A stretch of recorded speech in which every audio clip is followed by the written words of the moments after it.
Okay, Hariom सभी को। आ रही है आवाज मेरी क्लियर? जी सर।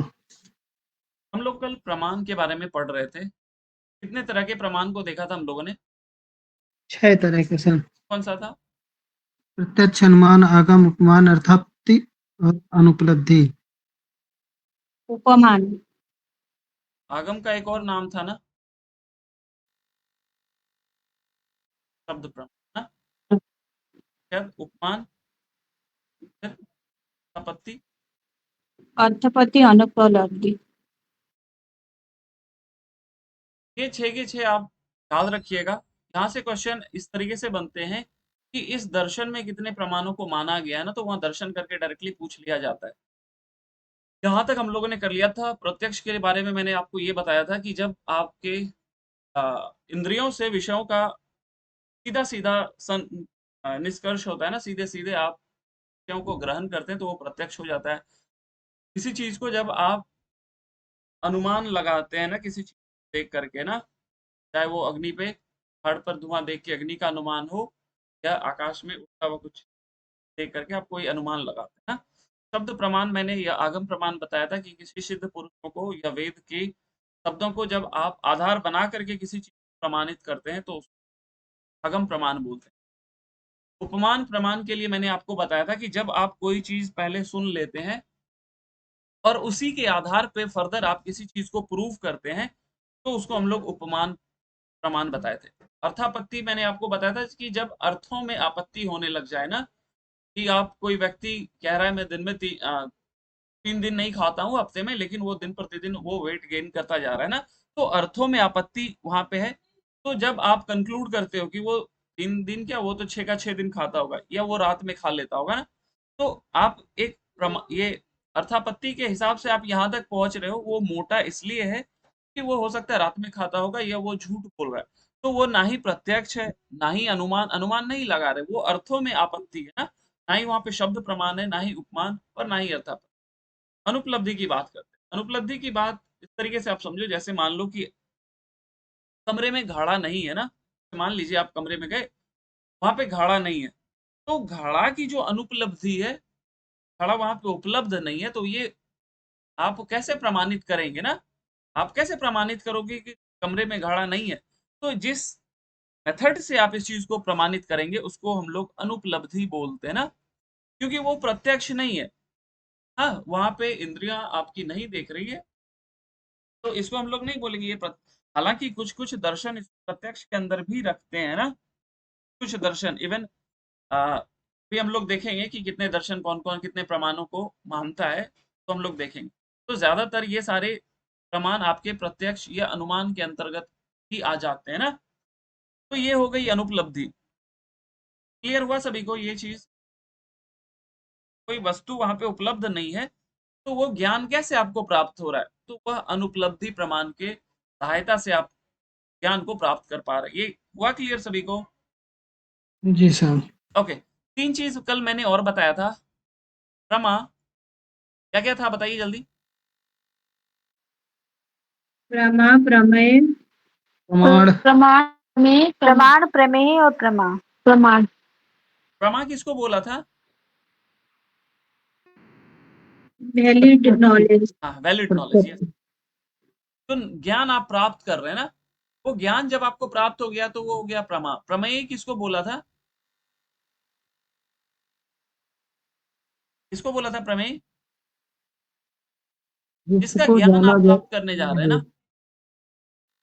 जिसका ज्ञान आप हाँ, प्राप्त करने के लिए जा रहे हो ना। जैसे यहाँ पे मैंने जो एग्जाम्पल दिया था, यहाँ पे पेड़ बना करके कल दिखाया था ना, कि पेड़ का आप क्या कर रहे हैं?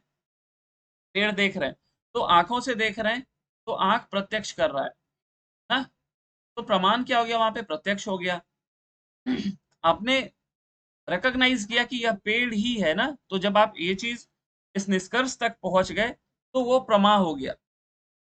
और प्रमेय क्या हो गया? कि आपको पता चल गया कि यह पेड़ है ना, पेड़ को ही तो आप प्रमाणित कर रहे थे, तो पेड़ हो गया प्रमेय। एक और चीज, एक और वर्ड आता है यहाँ पे, प्रमाता।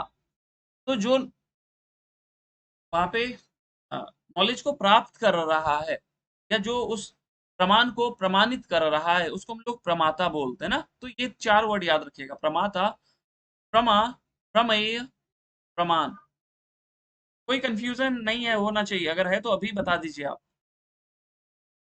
प्रीति जी, आवाज कट गई है आपकी। सर क्लियर है। ओके, और किन्हीं को कोई दिक्कत इधर? चलिए आगे चलते हैं।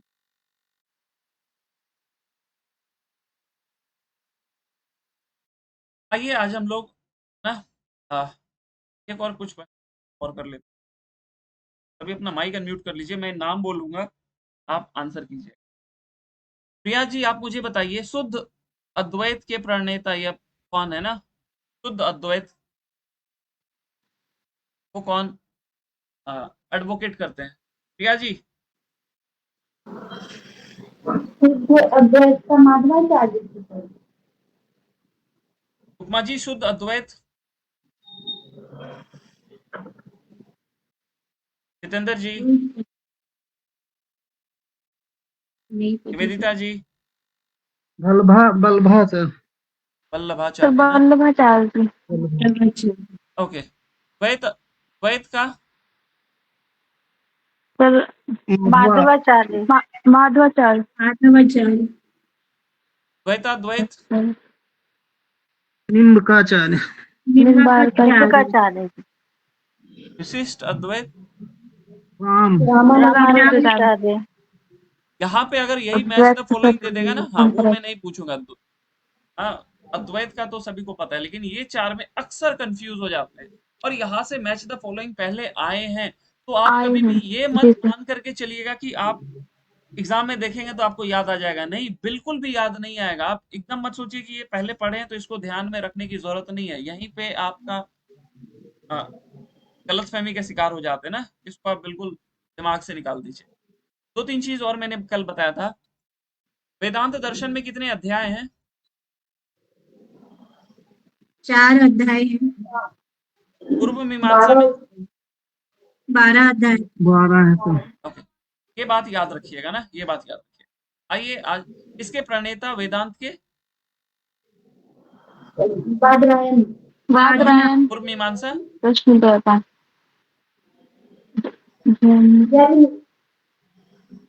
पूर्व मीमांसा जैमिनी। एक जैमिनी उपनिषद भी था क्या, किसका नाम था? केन सर। केन उपनिषद ना? केनोपनिषद। हाँ। एक और दो चीज बताया था मैंने, नाम केवल बताया था। वैश्वेशिक दर्शन का? और लोक के इनका एक और नाम था ना? नाम। औलूक के अलावा एक और नाम था इनका? का आग नाम। सर। और न्याय आग। के? न्याय के अच्छे। गौतम ने तो अक्षपाद। अक्षपाद। हाँ, ये सारी चीज हम देख लिया था। आइए न्याय दर्शन को समझते हैं। इनके गौतम हो गए और अक्षपाद तो मैंने पहले ही बता दिया। अब इसको समझते हैं। यहाँ पे कुल 5 अध्याय है ना? तो वेदांत में हो गए आपके 4, मीमांसा या पूर्व मीमांसा बोलिए 12 हो गए, न्याय दर्शन में हो गए आपके 4। यहाँ पे मैंने कुछ और बताया था, इसमें याद है क्या? वेदांत दर्शन में 4 अध्याय में कुछ और बताया था क्या? नाम बताए थे सर, समन्वय, विरोध साधन, सब फलाध्ययन।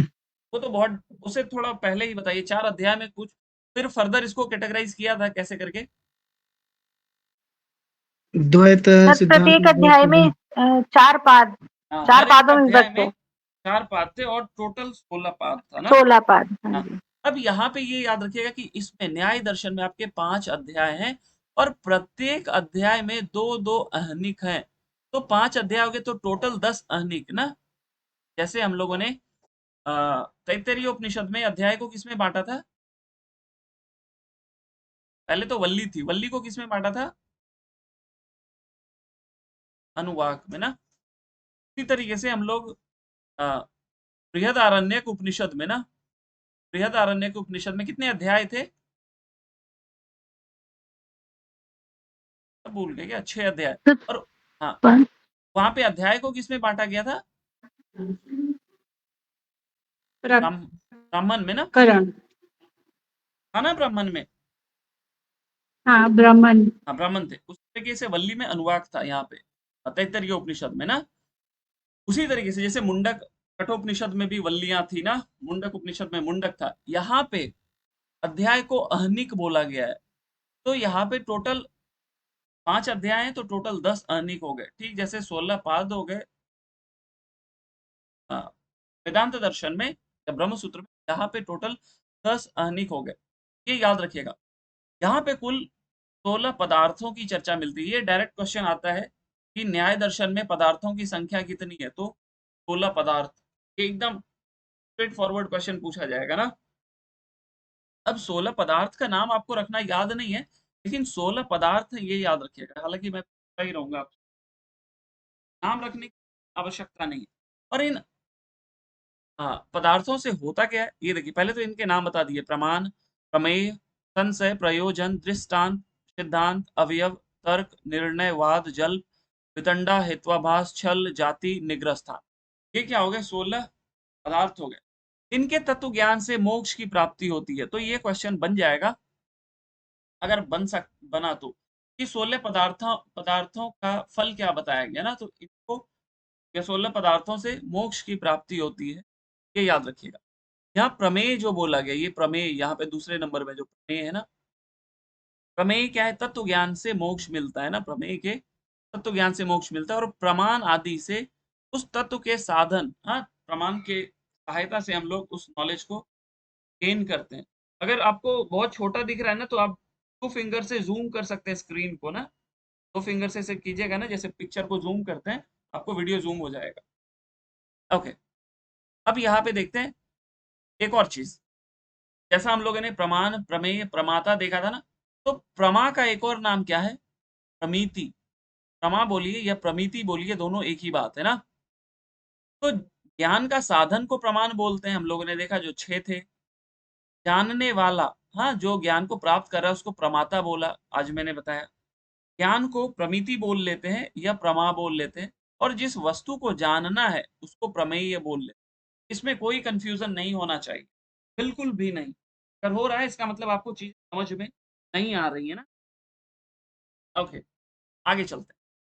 यहाँ पे न्याय दर्शन में मुख्य प्रमाण 4 माने गए ना, प्रत्यक्ष, अनुमान, उपमान और आगम। इसको शब्द प्रमाण भी बोल लेते हैं। तो ये याद रखिएगा, 16 पदार्थ हो गए और 4 प्रमाण हो गए ना। इस बार शायद यहाँ से क्वेश्चन आया था कि इसको क्रम से लगाने के लिए पूछ लिया गया था। इस बार या इसके पिछले बार आया था कि न्याय दर्शन से अवयव को क्रम से लगाएं। हाँ, या वहां पे क्या कौन से अवयव नहीं है, एक क्वेश्चन आया था इस तरीके का। अब यहाँ पे प्रतिज्ञा का सीक्वेंस याद रखिएगा ना, प्रतिज्ञा, हेतु, धारण, उपनय और निगमन। इन पांचों को एक एक करके अभी हम लोग समझेंगे। ये ज्यादा इंपॉर्टेंट है ना, अवयव का सीक्वेंस तो याद रहना ही रहना चाहिए आप। अब एक एक को समझेंगे कि ये है क्या। आइए, यहाँ पे एक एग्जांपल से समझाया गया कि जब आप किसी वाक्य को क्या करते हैं, सिद्ध कर देते हैं ना, किसी भी चीज को जब आप प्रूफ कर देते हैं, तो उसको हम लोग निगमन बोलते हैं। अब एक एक करके इसको यहाँ पे समझ। जैसे आप क्या देखे, ध्यान से सुनिएगा कि पहाड़ था, पहाड़ पे आपको धुआं दिखा। अब अब आप क्या ये एक तरीके से सेंटेंस फॉर्मुलेट किए कि पहाड़ पे धुआं दिख गया, तो आपने क्या बोला कि पहाड़ पर अग्नि जरूर होगी, अग्नि होगी ना। आपने ये वर्ड बोला, ये सेंटेंस बोला, ये आपको ये प्रूफ करना है, पहाड़ पर अग्नि होगी। तो जो चीज आपने बोला, जो सेंटेंस आपने बोला, तो हम लोग बोलेंगे प्रतिज्ञा ना। जैसे किसी ने पक्ष स्थापना की, पक्ष स्थापित कर रहे हैं ना कि आप कि पहाड़ पर अग्नि होगी, एक तरीके से पक्ष ले रहे हैं। तो पर्वत पे अग्नि है, यहां से देखिए, पर्वत पे अग्नि है, इस चीज को हम लोग प्रतिज्ञा बोलेंगे ना। आगे बोला गया हेतु, यहाँ पे जो दूसरा चीज था ना, ये देखिए, यहाँ पे बोला गया हेतु। प्रतिज्ञा तो ले लिया कि पहाड़ पर अग्नि है। अब हेतु का क्या बताया था मैंने, अर्थ बताइए। दुख से, नहीं जितेंद्र जी, दुख है कारण ये से, को बोला था मैंने। कारण से। हाँ, तो दुख का कारण बोला कारण। ना, हेतु 100 बार बोल दी। हेतु मतलब हुआ कारण। तो अब आपसे क्या मांगा गया, उसका हेतु मांगा गया, क्या कारण है। क्यों वहां पे अग्नि होगी? तो धुएं के होने से जाना जाता है, आपने पहले देख रखा है, जहां धुआं होगा वहां अग्नि होगी, ये हेतु है, ये कारण है उस चीज का। जो सेंटेंस आपने फॉर्मुलेट किया, पहाड़ पे अग्नि होगी, तो यह आपका प्रतिज्ञा हो गया। इसका जब हेतु आपसे मांगा गया तो आपने बोला कि धुएं के होने से अग्नि स्वाभाविक है, तो हेतु हो गया क्या? धुएं के होने से अग्नि हो। फिर तीसरा यहाँ पे देखिए, तीसरा क्या बोला गया? उदाहरण। तो आप क्या उदाहरण देंगे कि पहले मैंने देखा है, हाँ, पहले घर पे किचन में या कहीं पे भी मैंने देखा है, क्या देखा है? कि जहां धुआं हो वहां आग होगी। तो ये क्या हुआ? आप उदाहरण दे रहे हैं। तो उत्तर क्या मिला? वही बात कि रसोई घर में आग है तो धुआं निकलता देखा है, तो ये उदाहरण दे रहे हैं। तो अतः अब आप फाइनली कंक्लूड कर रहे हैं, क्या कर रहे हैं? अब ये उपनय हो रहा है। क्या हो रहा है? कि अतः पर्वत में भी आग से धुआं निकलता है। हाँ, तो ये क्या हो गया आपका?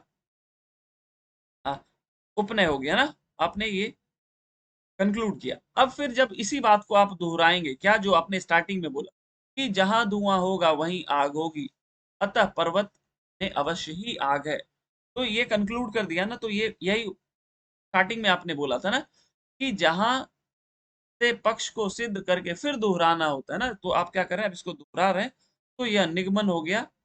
और ये जो बोला आपने आपके, है? आया समझ में सभी को? नहीं कन्फ्यूज? ये प्रिया जी, निवेदिता जी, आया समझ में? जी जी सर। सर। ओके। तो यहाँ पे जो इंपॉर्टेंट है ना, ये सीक्वेंस आपके लिए इंपॉर्टेंट है। प्रतिज्ञा, हेतु, उदाहरण, उपनय और निगमन, ये सीक्वेंस पूछा जाता है, तो प्लीज तो याद रखिए। ओके, आगे चलते हैं। देखिए ये प्रतिज्ञा क्या हो गया, अब उसी को समझाया गया ना कि पर्वत में आग है, यह प्रतिज्ञा है। फिर धूम वाला होने से ना धुआं होता है, यह हेतु है, अपने पहले देखा हुआ है ये ना। रसोई घर में आग से धुआं निकला, यह उदाहरण है। और जहां धुआं होगा वहीं आग होगी, यह उपनय है। और ऐसे ही पहाड़ पर आग है, यह निगमन हो गया। तो ये पांच को क्या बोला गया? क्या है ये पांचों? अवयव। का सीक्वेंस याद रखिए, तो आपका काम हो जाए। ओके, आगे चलते हैं। कितने पदार्थ थे इसमें? 16 सर। 16। समान? 16 पदार्थ। 4 5। ये याद रखिए, ये ज्यादा इंपॉर्टेंट। ओके, अब देखिए यहाँ पे फिर क्या बोला गया था, यहाँ स्टार्टिंग से देखेंगे ना।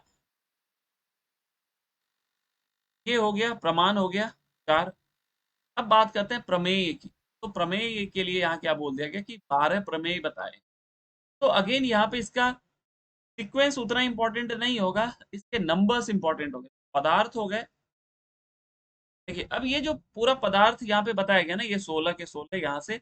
अब पूरे जो न्याय दर्शन में इसी पदार्थ को एक्सप्लेन किया गया है ना, पहले प्रमाण पे वो जितने सवाल बन सकते हैं, हर एक सवालों का उत्तर दिया गया प्रमाण पे, प्रमेय पे। फिर बोला गया कि प्रमेय क्यों बाद में लिखा गया है, प्रमेय पहले क्यों नहीं लिखा गया, उसको समझाया गया। फिर संशय क्या है, प्रयोजन क्या है, दृष्टांत क्या है, इन सारी चीजों को, इन 16 पदार्थों को पूरा न्याय दर्शन में बहुत डिटेल में बताया गया। तो आपके लिए ये वैसे उतना इंपॉर्टेंट नहीं है, क्योंकि जो विशेष संदर्भ में पूछा गया है, एक तो वेदांत हो गया, एक सांख्य हो गया, और एक योग दर्शन हो गया। फिर भी न्याय दर्शन के लिए अगर आप याद रखें तो यही याद रखिएगा, पदार्थ 16 है, प्रमाण 4 है, और प्रमेय 12 है। हाँ? अब प्रमेय किसको बताया था मैंने? बताइए, प्रमेय के लिए क्या बोला था? किसको बोलते हैं प्रमेय? जिसको वस्तु। जाना जाए सर। जिसको जानना है, या जिसको हम लोग प्रमाणित करेंगे ना। तो प्रमाणित किसको करेंगे? आत्मा को, शरीर को, इंद्रिया को। तो इन्हीं सब चीजों को प्रमाणित करने के लिए यहाँ पे जो प्रमाण बताए गए ना, उसको यूज करके हम लोग प्रमेय तक पहुंचते हैं कि जो हम लोग नॉलेज, क्या जो मेरी ज्ञान है, क्या वो ठीक ठीक है या नहीं, वो वैलिड है या नहीं, वो प्रमा है या नहीं है। तो इन 16 पदार्थों को बताया गया है। इस प्रमेय के सहायता से हम लोग, इस प्रमेय को हम चेक करते हैं एक एक करके, और यही चीज पूरा डिटेल में बताया गया। तो यहाँ पे ये 12 केवल नाम सुन लीजिए एक बार। आत्मा, शरीर, इंद्रिय, अर्थ, बुद्धि, मन, प्रवृत्ति, दोष, प्रेत भाव, फल और दुख और अपवर्ग। अपवर्ग क्या है? कहीं पढ़ा था हम लोगों ने अपवर्ग अभी से पहले? सर दृश्य दृश्य का जो स्वरूप बताया गया था प्रकाश स्थिति में, सर उसमें था भोग अपवर्ग। कहाँ पढ़े थे हम लोग अपवर्ग क्या था? कहीं पे पढ़े थे हम लोग अभी से पहले? भोग और अपवर्ग का कारण सर में था बारे में सर, अपवर्ग प्रकाश था क्या? स्थिति बोले थे शील अपवर्ग का अर्थ बताइए। भोग।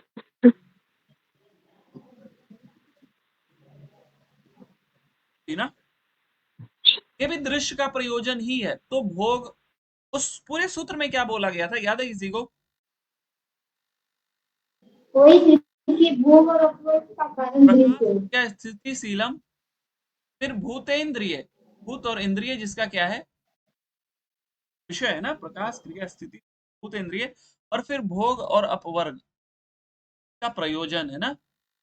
तो अपवर्ग क्या हो गया? मुक्ति। मुक्ति भी आपको प्रकृति ही दिलाएगी। तो ये 12वां जो है आपका अपवर्ग, दुख की अत्यंत निवृत्ति अर्थात ब्रह्म प्राप्ति ना, मोक्ष बोलिए, ब्रह्म प्राप्ति बोलिए, निर्वाण बोलिए, कैवल्य बोलिए, हर एक चीज सेम ही है ना। ओके, तो ये बात याद रखिएगा। टोटल पदार्थ हो गए 16, प्रमाण हो गए 4, अवयव हो गए कितने? अवयव कितने थे अवयव? 5 5 है सर। हाँ? 5 5। और ये क्या पढ़ा हम लोगों ने? 12 प्रमेय, 4 प्रमेय प्रमेय, 12 16 पदार्थ, 5 अध्याय, 10 यानी ये हो गया हमारा पूरा न्याय दर्शन ना, यहाँ तक। इसमें और ज्यादा कुछ नहीं पढ़ना है, बस इतना याद रखिएगा। बाकी क्वेश्चन घुमा घुमा के हो सकता है इसी सब में से पूछा जाएगा। आइए वैशेषिक, अगेन ये बता दिया था, कनाद, औलुक्य और वैशेषिक। उसमें कितने अध्याय थे अभी जो हम लोगों ने पढ़ा? 5 अध्याय, 5 अध्याय 10 अहनिक। 10 आहनिक ना। अब देखिए यहाँ पे क्या बोला गया कि इसमें 10 अध्याय हैं। तो स्टार्टिंग से शुरू करते हैं। पूर्व मीमांसा में कितने थे? 12। वेदांत दर्शन में, न्याय दर्शन 4 और वैशेषिक हो गए 5 आपके 10 ना। तो हो सकता है क्वेश्चन ऐसा बन जाए कि इन 10 दर्शनों को अध्यायों के क्रम से लगाएं, या मैच द फॉलोइंग ना दे सकता है, बिल्कुल दे सकता है। ये सब एकदम वो कितना बेसिक क्वेश्चन हो जाएगा, लेकिन आपको समझ में तब आएगी ये बात कि तब तक बहुत लेट हो चुका होगा। फिर आप अगली बार प्रिपेयर करके जाएंगे तो तब तक बहुत लेट हो चुका होगा, फिर ये क्वेश्चन नहीं रिपीट होगा ना। तो याद रखिएगा ये चीज ज्यादा इंपॉर्टेंट है। अगेन, तो यहाँ पे 10 अध्याय हैं और 10 अध्याय में दो दो आहनिक है। अब देखिए अगेन यहाँ पे प्रत्येक अध्याय में 2 आहनिक, तो टोटल आहनिक हो गए 20। इसमें 10 अध्याय हैं, तो ये हो गई। अगेन सूत्रों की संख्या यहाँ पे दी है, हालांकि ये नहीं ही पूछा जाता है क्योंकि ज्यादातर इसमें जो है ना कॉम्प्लिकेटेड रहता है। इसमें कहीं नहीं, कहीं कहीं आपको अलग अलग चीजें दिखती, तो फिर भी मोटा मोटी याद रखिएगा 370। हाँ, आर्टिकल 370। तो ये हो गया वैशेषिक दर्शन में 10 अध्याय। अब यहाँ पे क्या बोला गया देखिए, यहाँ पे 6 पदार्थ है, वहां पे कितने थे? 16 सर। 16। तो वैशेषिक दर्शन में 6 16 पदार्थ कौन कौन? द्रव्य, गुण, कर्म, सामान्य, विशेष और समवाय। तो एक और चीज यहाँ पे अभी के लिए 6 याद रखिए क्योंकि आगे एक विरोधाभास होगा। वहां पे 7 भी कुछ कुछ लोग मानते हैं। 7वां क्या होता है इसको मैं थोड़ी देर बाद बताऊंगा। अभी के लिए आप 6 या 7 याद रखिएगा ना। 6/7। हाँ, जैसे आपने रत्नावली में कितने कुंभक हैं? 4 सर। ओह, हट रत्नावली में कितने कुंभक हैं? 8 8 तो बताया था ना, उस तरीके से इसको भी याद रखिएगा 6/7। अब देखिए यहाँ पे भी वही चीज बताई गई है, हेय, हेय हेतु, हान और हानोपाय। इसको मैं अब नहीं बताऊंगा, कल की वीडियो आप देख लेना तो आपको पता चल जाएगा। तो यहाँ पे पदार्थ 6 हो गए। अब यहाँ पे 9 द्रव्य की चर्चा की जा रही है। यहाँ से क्वेश्चन कंफ्यूज करने के लिए आपको दिया जा सकता है। तो ये अगेन ये मोटा मोटी है ना, जैसे वहां पे पदार्थ आपने देखा, वहां पे अपने अवयव देखा, उसी तरीके से यहाँ पे पदार्थ 6 हो गए, 6 या 7, द्रव्य 9 हो गए। ये पूछा जा सकता है कि इनमें से द्रव्य कौन नहीं है। तो कंफ्यूज क्यों होंगे, क्योंकि आपने ये चीज हर जगह देखते हैं, ये पंच महाभूत देखते हैं और उसके बाद मन बुद्धि अहंकार देख लेते हैं। तो वहां पे 8 हो जाती है, चित्त हो जाता है तो 9 हो जाता है। लेकिन ये अलग है ना, काल दिशा आत्मा। तो इसलिए ये क्वेश्चन बन सकता है ना, यहाँ पे दे देगा आपको ऑप्शन में ऐसे ही दे देगा, 2 महाभूत दे देगा, एक मन दे देगा, 2 दिशा दे देगा, ऐसा करके आई मीन दिशा दे देगा, काल दे देगा। पूछ लेगा कि वैश्विक दर्शन के अनुसार इनमें से द्रव्य नहीं है ना, तो ये थोड़ा सा इंपॉर्टेंट है। हालांकि ये याद भी रह जाएगा, पंच महाभूत, एक मन, बाकी काल दिशा आत्मा, ये हो गए आपके 9 द्रव्य। फिर बात करते हैं यहाँ पे 24 गुण की। अगेन ये उतना इंपॉर्टेंट नहीं है, ये संख्या इंपॉर्टेंट। हाँ, ये संख्या इंपॉर्टेंट। तो यहाँ पे जो आपने देखा ना, ये देखिए द्रव्य हो गया कितना, कितने द्रव्य हैं, 9। 9, गुण कितने हो गए, 24। अब यहाँ पे जो कर्म है ना, ये कर्म थोड़ा सा यहाँ पे अलग देखने को मिलता है, इस तरह के कर्म हम लोग कभी देखते नहीं। तो यहाँ पे पहले ये याद रखिएगा, कर्म 5 प्रकार के देखने को मिलते हैं। कौन कौन से, उत्क्षेपण, ऊपर फेंकना, अवक्षेपण, नीचे गिराना, आकुंचन, छोड़ना, प्रसारण, फैलाना, और गमन, ना, चलना फिरना। ये कोई भी आप इसके अलावा कोई क्रिया करते हैं, सबको हम लोग गमन ही बोलेंगे ना, चलना फिरना जनरली गमन को चलना ही बोलते हैं। तो यहाँ पे जो बोल दिया अन्य क्रिया, इन सब के अलावा और जो कुछ भी करेंगे तो गमन। तो 5 प्रकार के क्या हो गए, कर्म हो गए, ये भी याद रखिए। द्रव्य 9, गुण 24 और कर्म 5, ऐसे करके दे देगा ना, यहीं पे दे देगा क्वेश्चन, देखिए ऐसे करके गुण, द्रव्य और कर्म ऐसे करके मिलाने दे देगा, नंबर दे देगा, इधर 24 दे देगा, 5 दे देगा, 9 दे देगा, दे सकता है ना, ये याद रखिएगा।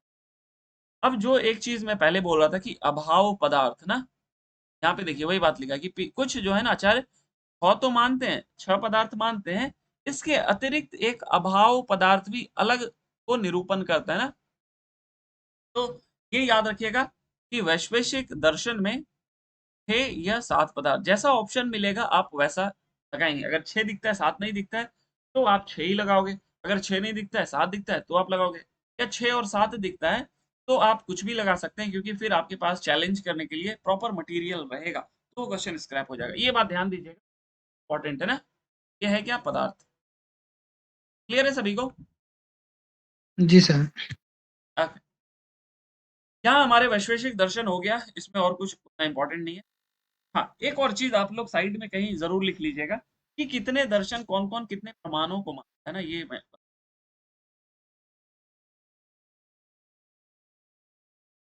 अगर हम लोग अगर हम लोग बात करें चारवाक की, चारवाक केवल एक प्रमाण को मानता है, जो वैश्विक की बात करें,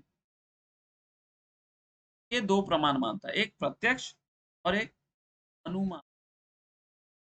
अगर बात करें सांख्य एंड योग की, तो कितना मानता है ये, प्रत्यक्ष, अनुमान, आगम, 4, हाँ। 3 ही है ना योग में, ये तो 3 है। प्रत्यक्ष, अनुमान, आगम। उसके बाद बात करें न्याय की, कितना है न्याय में, जल्दी बताइए। 4, 4 है सर। हाँ, अभी पढ़ा था चार ना हम लोग। चार हाँ, प्रत्यक्ष, अनुमान, आगम और मान। हाँ, उसके बाद बात करते हैं वेदांत की, तो वेदांत में 6 हो जाते हैं, जो हम लोगों ने पढ़ा था। अब यहाँ पे थोड़ा सा ध्यान दीजिएगा, मीमांसा में यहाँ पे आपको फंसाया जा सकता है। कैसे फंसाएगा, देखिए मीमांसा के प्रणेता कौन है, जेमिनी। इन्होंने 3 प्रमाण को माना है, ध्यान से सुनिए।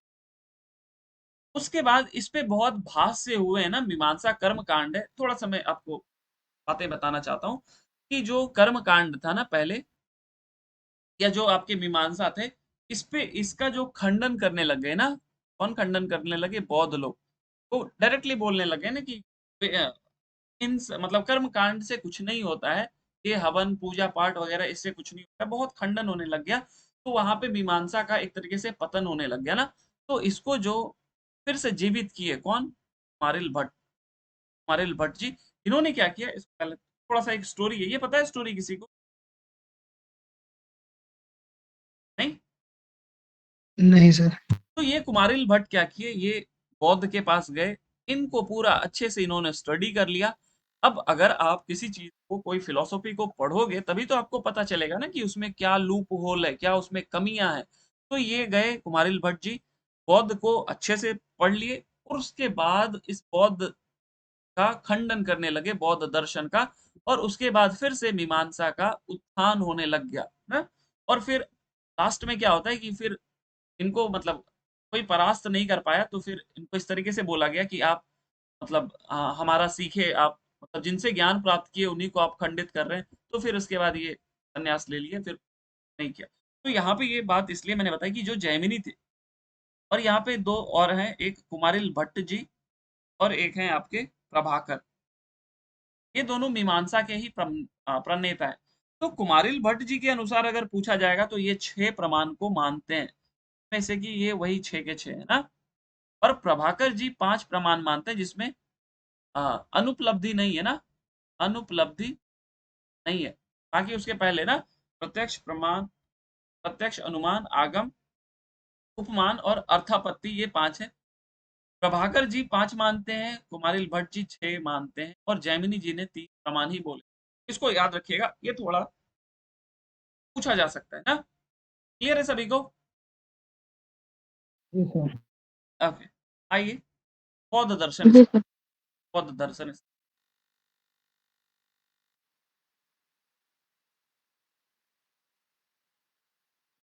ओके, अब जो चीज हम लोगों ने अभी तक पढ़ा था ना, जो मैंने पहले बताया कि हेय,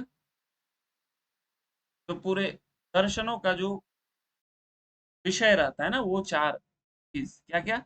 हेय, हेतु, हान और हानोपाय। इसी चीज को भगवान बुद्ध ने 4 आर्य सत्य करके बोले ना, 4 आर्य सत्य। इसी सीक्वेंस में इसी चीज को 4 आर्य सत्य बोले। तो क्या बोल दिया उन्होंने? पहला बता दिया, संसार क्या है? दुखों से परिपूर्ण है ना। ये दुख ही दुख है, पूरा दुख है। और वहीं पे यहाँ पे भी है ये बोला गया था ना, हे क्या है? दुख है। हे को दुखी बोला गया, वही बात यहाँ पे भी बताया। दूसरा क्या बताया इन्होंने? हे के बाद हेतु बताया, तो हेतु मतलब कारण बोला गया, तो इसको हे या हेतु भी बोल सकते हैं आप। हे या हेतु मतलब दुख का कारण। तो दुख का कारण क्या है? तो ये आगे इसको बताएंगे ना, मतलब ये दूसरा सवाल है। ये आर्य सत्य ये बता रहे हैं ना कि बौद्ध दर्शन के 4 आर्य सत्य। हो सकता है इसको सीक्वेंस में भी लगाने आ जाए ना, तो दोनों चीज याद रखिएगा। तो दुख का कारण क्या है ये बताएंगे अभी इसको। फिर दुखों का अंत संभव है ना, जिसको हम लोग हान बोले थे ना, दुख का निरोध या दुख का नितांत अभाव। वैसे ये भी बौद्ध दर्शन में भी इसको अविद्या को ही बोला गया ना, कि हे यह हेतु का कारण क्या है? अविद्या। और यही चीज हम लोग योग दर्शन में भी देख। फिर बोला गया दुख का अंत संभव है। हाँ, मतलब का हान, हान बोला गया ना, दुख का नितांत अभाव, तो ये भी संभव है। और फिर चौथा बात बोला गया कि दुख का अंत या हानोपाय, बोलिए हानोपाय या निरोध मार्ग। हाँ, यही निरोध मार्ग क्या है? तो योग दर्शन में इसी को क्या बोल दिया गया? विवेक ख्याति। विवेक ख्याति ना, यहाँ पे क्या बोला गया अभी हम लोग इस चीज को देखेंगे। ये 4 आर्य सत्य हो गए, ये याद रखिएगा कि कितने आर्य सत्य की बात की गई है, तो 4। ये याद रखिएगा ना, ये इंपॉर्टेंट। आगे चलते हैं। अब दुख क्या बोला गया, किसको बोला गया दुख? ये सारा संसार दुख में है, ये डायरेक्टली बोलते हैं वो भगवान बुद्ध। फिर बोलते हैं जीवन में अनेक प्रकार के दुख हैं, जैसे रोग, बुढ़ापा, मृत्यु, चिंता, असंतोष, शोक, ये सारे दुख ही हैं। और ये क्यों हुआ? क्योंकि आप जन्म लिए, इसलिए ये सारा संसार दुखमय है। अब एक और चीज यहाँ पे, बुद्ध ने पंच स्कंद की बात की है, तो पंच स्कंद के अंदर क्या क्या रखेंगे? शरीर, अनुभूति, प्रत्यक्ष, इच्छा और विचार। यहाँ से कभी आए नहीं है क्वेश्चन, जो क्वेश्चन पहले आए हैं वो आर्य अष्टांगिक मार्ग करके आए हैं। आर्य अष्टांगिक मार्ग करके आए हैं, उसको सीक्वेंस में लगाने के लिए आया हुआ है। ये कभी नहीं आया, तो इसको थोड़ा सा देख लीजिएगा कि पंच स्कंद कौन कौन से हैं। तो शरीर, अनुभूति, प्रत्यक्ष, इच्छा और विचार। बाकी इसी के बारे में और बताएं तो उतना ज्यादा नहीं है जरूरी, आप केवल दुख याद रखिएगा। अब यहाँ पे एक वर्ड आता है, पहले तो इसको देखते हैं, दुख समुदाय ना, तो दुख का कारण बोलिए, दुख का कारण क्या है, यह हानो, हाँ, हेय हेतु ना, हेय हेतु क्या है, तो यहाँ पे एक सिद्धांत निकल के आता है। देखिए, बुद्ध के दूसरे आर्य सत्य में एक सिद्धांत के रूप में दुखों के कारण को स्पष्ट किया गया है, जिसे प्रत्युत प्रत्युत समुत्पाद बोला गया ना, प्रत्युत समुत्पाद। अब ये है क्या, समझते हैं। ये याद रखिएगा, ये क्वेश्चन ऐसा बन सकता है कि प्रत्युत समुत्पाद किस दर्शन से संबंधित है ना, जैन से, बौद्ध से, न्याय से, वैशेषिक से, तो ये याद रखिएगा, ये क्वेश्चन बिल्कुल बन सकता है, एकदम बन सकता है, प्लीज इसको याद रखिएगा। अब ये है क्या, इसको समझ, तो यहाँ पे क्या बोला गया कि ये जो है प्रत्युत समुत्पाद दो शब्दों से बना है, प्रत्युत्य और समुत्पाद। अब इसका अर्थ समझाते हैं कि कोई वस्तु जैसे उपस्थित होता है तो क्या बोलते हैं, प्रत्युत्य, और जब एक वस्तु हाँ, उपस्थित होता है तो उसके उपस्थित होने से भी दूसरी वस्तु की उपस्थिति हो जाती है ना, कि अतः ये तो हो गया किसी अन्य वस्तु की उपस्थिति, समुत्पाद। अब इसको जोड़ करके बोल दिया गया कि शाब्दिक अर्थ क्या हो गया कि एक वस्तु के उपस्थित होने पर किसी अन्य वस्तु की उत्पत्ति। ये क्वेश्चन दूसरे तरीके से घुमा करके पूछ सकता है, ऐसे ही दे देगा, क्या देगा कि एक वस्तु के उपस्थित होने पर किसी अन्य वस्तु की उत्पत्ति क्या है, प्रतीत समुत्पाद, एकांतवाद, क्षणिकवाद, असत्कार्यवाद, ऐसे करके दे देगा ना, तो ये दोनों तरीके से याद रखिएगा। और ये बौद्ध दर्शन से संबंधित है और इसको दुख समुदाय के अंतर्गत रखा गया है। हा? ओके, आगे चलते हैं। अब यहाँ पे अगेन इन्होंने, बुद्ध ने भी अविद्या को ही दुखों का कारण बताया गया, जो हम लोग योग दर्शन में भी पढ़ते हैं ना, जो क्यों सांख्य, वैशेषिक, जैन दर्शन में भी यही कारण बताया। इस सिद्धांत को द्वादश निदान, संसार चक्र, भव चक्र, ऐसे करके संबोधित किया जाता है ना, इस सिद्धांत को, किस सिद्धांत को, जो यहाँ पे अविद्या के लिए बताया गया, यह प्रतीत उत्पाद है। अब ये वर्ड याद रखिएगा, और द्वादश निदान, ये भी आपसे पूछा जाता है कि द्वादश निदान किस दर्शन से संबंधित है, तो ये भी आपके बौद्ध दर्शन ही हो जाएंगे, ये बात भी याद रखिए। ओके, अब जो हान, हान हम लोग किसको बोलते हैं, ये कैवल्य भी हान की ही स्थिति है, हाँ, तथा द्रष्टु स्वरूपे अवस्थानम, हान को ही तो बोलेंगे। या आप, हान में क्या बोला गया था कि दृष्टा और दृश्य का वियोग ना, वियोग या अभाव, दोनों एक ही बात। तो जब ये चीज घटित होती है तो वो हान की स्थिति होती है। यही बात यहाँ पे बोला गया है कि जो निर्वाण होता है ना, जो जैन को कैवल्य बोलते हैं, बौद्ध इसको निर्वाण बोलते हैं, योग में उसको हान बोला गया है, या स्वरूप स्थिति बोला गया है, या कैवल्य बोला गया है, एक ही बात है। उसको बौद्ध में निर्वाण बोला गया है। तो क्या बोला गया कि दुखों के कारण को नष्ट कर दिया जाए तो दुख का भी अंत हो जाएगा। ये आपके तीसरे आर्य सत्य हो गए ना, अब बताया जा रहा है। अब जैसे वहां पे हानोपाय देखा था आपने, तो यहाँ पे कैसे दुख निरोध का मार्ग क्या बोला गया है, तो हम लोग बोलते हैं आर्य अष्टांगिक मार्ग ना, अष्टांगिक मार्ग।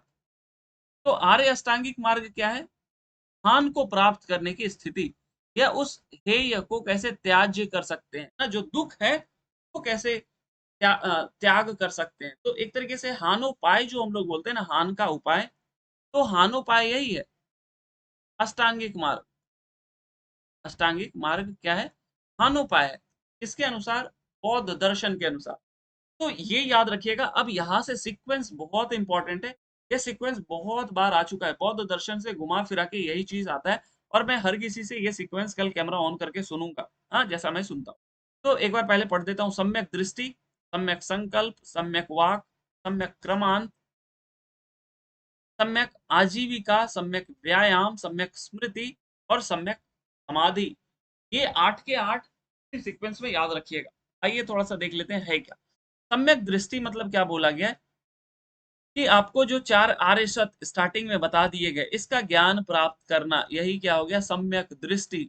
हाँ, 4 आर्य सत्य वही हेय, हेतु, हान, हानोपाय ना, तो के संबंधित जो 4 आर्य सत्य वो हो गया। सम्यक संकल्प के लिए क्या बोला गया कि जो 4 आर्य सत्य बताए भगवान बुद्ध ने, उसको आप अपने जीवन में उतारो, उसको चरितार्थ करो, उसी को हम लोग सम्यक संकल्प बोल देते हैं। सम्यक वाक किसको बोला गया? कि आप सत्य वचन बोलो, उसके अलावा भी जो दूसरों को कष्ट पहुंचाता है वैसा चीज नहीं करो, या वैसा वाणी नहीं आपको बोलनी चाहिए। तो ये तीसरा हो गया सम्यक वाक। सम्यक कर्मांत क्या बोला गया? कि निर्वाण प्राप्ति के लिए आप जो अच्छे कर्म करो ना, दूसरों को बिना कष्ट दिए, दूसरों को बिना तकलीफ पहुंचाए ना, जैसे कि हिंसा, अस्तेय, ये सब प्रैक्टिस करो। तो आपको यहाँ पे त्याज करने के लिए, सॉरी, इन सबको क्या करना है, एक तरीके से त्याज करने के लिए बोला गया ना। हाँ? तो ये क्या हो गया? सम्यक क्रमांत ना, मतलब कर्म एक तरीके से कहा जा रहा है। फिर सम्यक आजीविका, कैसे आप अपना जीवन चर्या को करेंगे?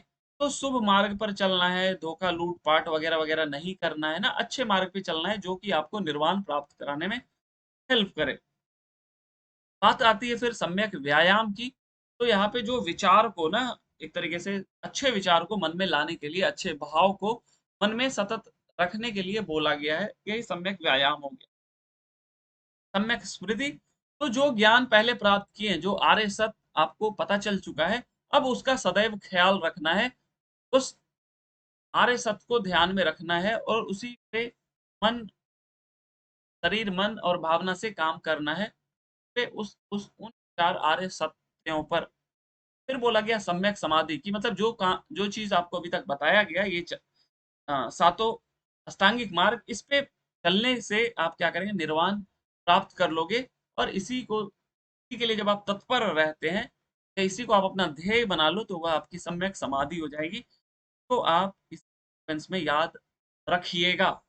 यहाँ पे हम लोग और डिटेल में ना, अभी तो एक तरीके से थोड़ा, आई मीन 50% हुआ है, 50% और हम लोग कवर करेंगे लास्ट में, जब बौद्ध मत के, बौद्ध दर्शन और जैन दर्शन करेंगे ना। अभी एक तरीके से परिचय ही अभी तक चल रहा है ना, ये परिचय ही चल रहा है।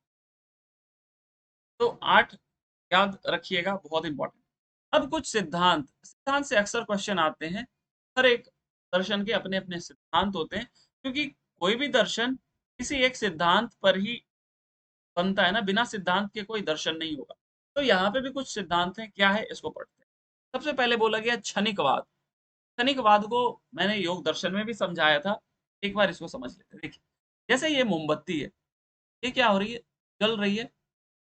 आधे सेकंड के बाद ये मोमबत्ती वैसी नहीं रहेगी जैसी रही थी, उसके आधे सेकंड के बाद भी जैसी थी वैसी नहीं रहेगी ना। तो हर एक चीज क्या है? क्षणिक है। कोई भी चीज नित्य नहीं है, ऐसा बौद्ध दर्शन बोला गया। और यहाँ पे क्या बोला गया? कि प्रतीत समुत्पाद के अनुसार प्रत्येक वस्तु कारणानुसार होती है।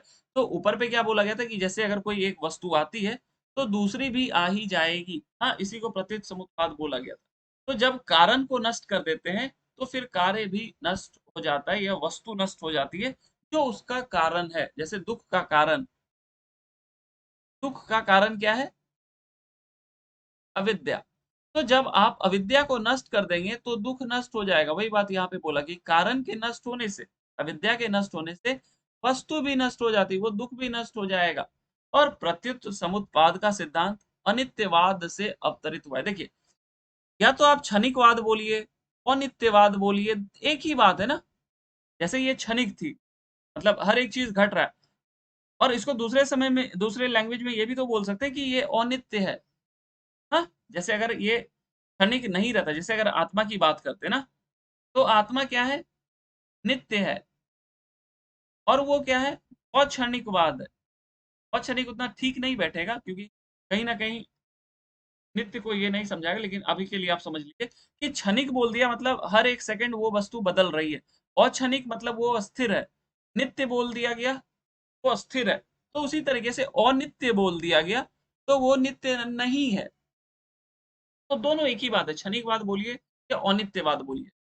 तो इसके अनुसार क्या है? संसार की कोई वस्तु ऐसी नहीं है जिसमें परिवर्तन ना हो। परिवर्तन सृष्टि का नियम है, यही बात बौद्ध दर्शन एकदम, उसका जो आइडियोलॉजी है यही है। और इसी को मैंने वो जो चित्त वाली बात बताई थी ना, कि अगर आप चित्त को जैसे मान लेते हो कि हर क्षण वो बदलता रहता है ना, तो जैसे चित्त ने किसी दृश्य को, हाँ, या किसी चीज को देखा, अब ये चित्त मान लो अगले सेकंड बदल गया, तो जो नया चित्त होगा इस चित्त पे क्या बना था उसको भी नॉलेज को गेन करेगा और जो सामने आंखें देख रही है उसको भी। तो दो वस्तु को ये गेन करेगा। अगेन एक सेकंड के बाद लेट से ये चित्त बदल जाती है, तो नई चित्त क्या करेगी, यहाँ पे जो चीज चल रही थी इसको लाएगी, और जो इंद्रियां बात उस समय भी देख रही है इसको भी ग्रहण करेगी। तो ये विरोधाभास है, यही बात योग दर्शन में बताई गई थी ना। यही चीज बौद्ध दर्शन नहीं मानता है ना कि हर एक चीज क्या बोलता है वो बोलते हैं वो अनित्य है ना, कुछ भी चीज नित्य नहीं है, हर चीज क्षणिक है। तो ये क्लियर हुआ सभी को क्षणिकवाद कैसे बौद्ध दर्शन से संबंधित है।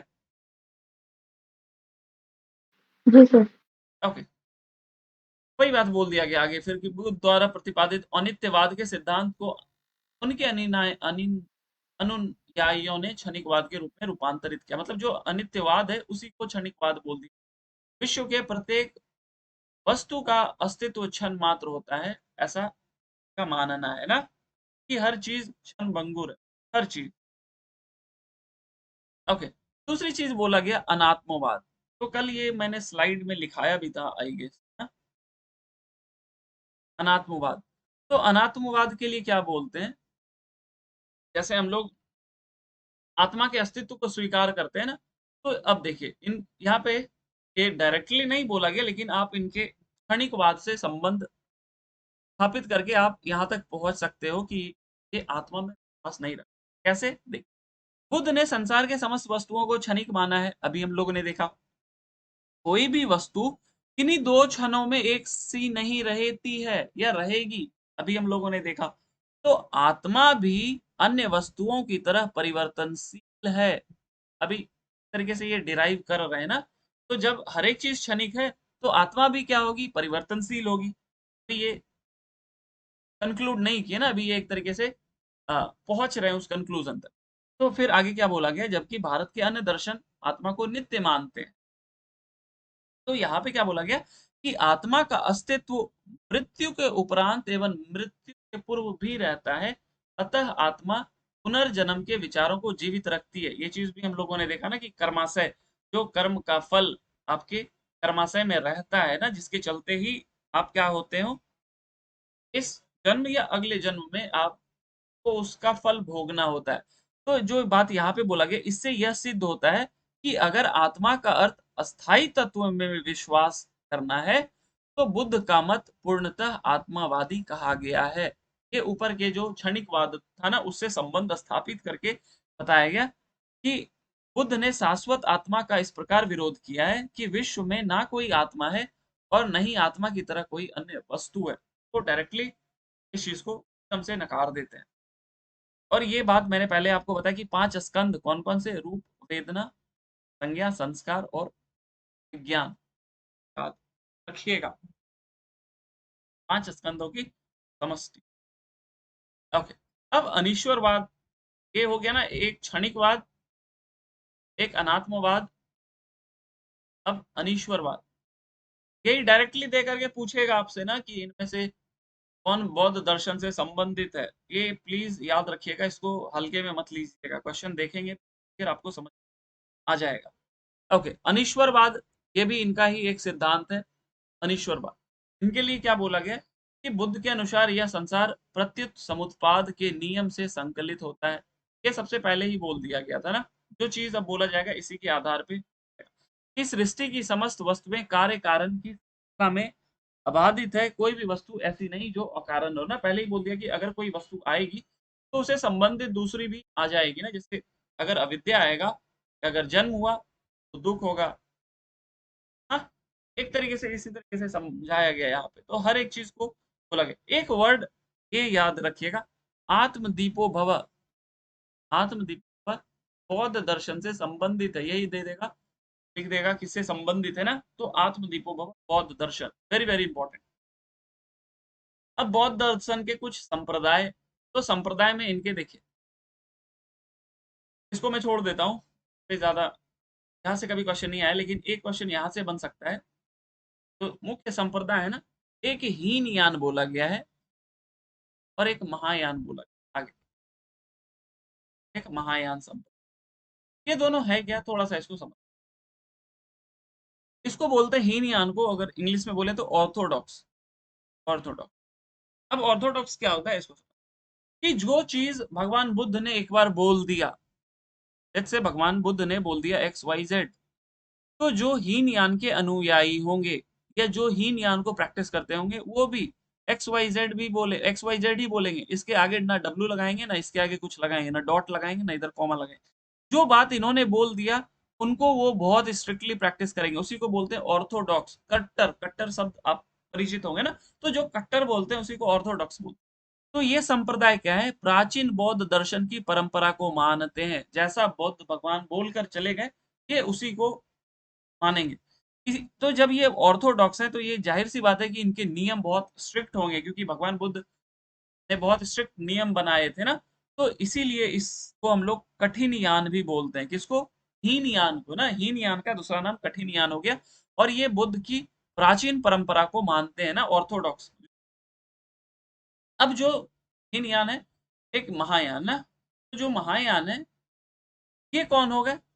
तो अब देखिए, जो XYZ थे ना, जो इनके जनरेशन XYZ बोले, लेकिन जो महायान वाले थे ये अपने हिसाब से थोड़ा सा संशोधन भी कर लिए। जैसे भगवान बुद्ध ने जो चीज नहीं भी बताई उनको भी थोड़ा सा ये लॉजिकली सोचे और अपने में ये इंक्लूड कर लिए ना। जैसे मान लीजिए कोई चीज भगवान बुद्ध जैसे खुद नहीं प्रैक्टिस किए तो ये उस चीज को नहीं मानते थे ना, तो अपने हिसाब से ये थोड़ा सा लिबरल, इसको लिबरल बोल सकते हैं अपना। वो क्या था? ऑर्थोडॉक्स था, कट्टर था। ये लिबरल थे, मतलब थोड़े से फ्लेक्सिबल थे ना, इसके रूल जो थे वो फ्लेक्सिबल थे। तो महायान का अन्य नाम हो गया सहजयान। इनके नियम कानून उतने स्ट्रिक्ट नहीं थे जितने कि हीनयान के थे ना। ओके। अब महायान, अब देखिए ये ना, पहले मैंने बताया ना कि अनात्मावाद का जो फिलॉसफी है या अनात्मवाद का जो सिद्धांत है वो भगवान बुद्ध ने दिया है, लेकिन महायान इतने लिबरल हैं कि इन्होंने आत्मा के अस्तित्व को भी स्वीकार कर लिया है। तो ये बताता है ना कि हीनयान क्या है और महायान क्या है, मतलब ये डिफरेंस आप समझ सकते हैं ना। ये अपने सुविधा के हिसाब से उसको चेंज कर दे, लेकिन वो एज इट इज फॉलो करते हैं हाँ, और हीनयान वाले। हाँ, थोड़ा बहुत फ्लेक्सिबल हो गया इनका नियम कानून ना। ओके। यहाँ पे ही आपका बौद्ध दर्शन खत्म हो जाता है। इसमें हम लोग और भी चीज पढ़ेंगे जब बौद्ध दर्शन पढ़ेंगे ना। जैसे त्रिपिटक हो गया, त्रिपिटक पढ़ेंगे, रत्न पढ़ेंगे ना, वही त्रैरत्न। अष्टांगिक को ही तो 3 भाग में बांटा है ना, प्रज्ञाशील समाधि। हाँ, उसको हम लोग देखेंगे ना, थोड़ा सा बचा के रखते हैं ताकि वहाँ पे भी कुछ और चीज देखें। त्रिपिटक में किसका किसका संकलन है, हाँ, ये चीज हम लोग देखेंगे। कौन कौन से त्रिपिटक के अंदर कौन कौन से टेक्स्ट आते हैं। थोड़ा सा हम लोग जैन दर्शन भी देख लेते हैं, आइए।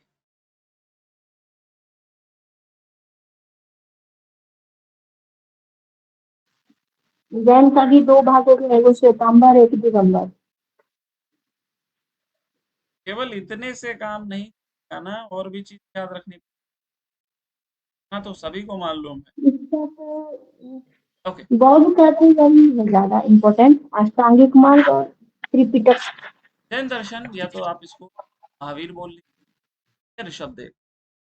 हाँ, यहाँ पे कुछ सिद्धांत हैं, इसको हम लोग देख लेते हैं। एक होता है अनेकांतवाद। अब ये अनेकांतवाद है क्या है, इसको पहले समझ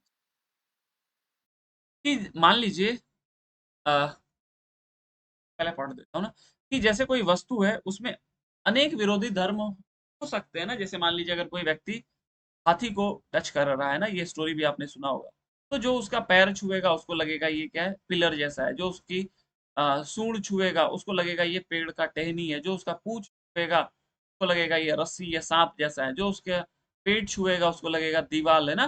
तो यहाँ पे अब जो व्यक्ति बोलेगा, ये बोलेगा सांप जैसा है, ये बोलेगा पिलर जैसा है, ये बोलेगा दीवाल जैसा है। तो यहाँ पे क्या हो गया कि अनेक धर्मी हो गया ना। वस्तु एक ही चीज है, हाथी एक ही है, लेकिन वो अनेक धर्मी है। तो यहाँ पे आप किसी को गलत नहीं बोल सकते ना। तो वही हो गया अनेकांतवाद का सिद्धांत, कि वस्तु में अनेक विरोधी धर्मों के समूह को स्वीकार करना ना। आप हर एक चीज को स्वीकार करेंगे, किसी को हम लोग अनेकांतवाद बोलेंगे, एक शब्दों में बात खत्म। क्वेश्चन ऐसे बनेगा, अनेकांतवाद का संबंध किस दर्शन से? बौद्ध दर्शन, जैन दर्शन, ऐसे करके पूछा जा सकता है आपसे ना। ओके। आगे फिर क्या बोला गया कि जैन दर्शन के अनुसार एक ही वस्तु में एक ही समय में अनंत विरोधी धर्म एक साथ हो सकते हैं।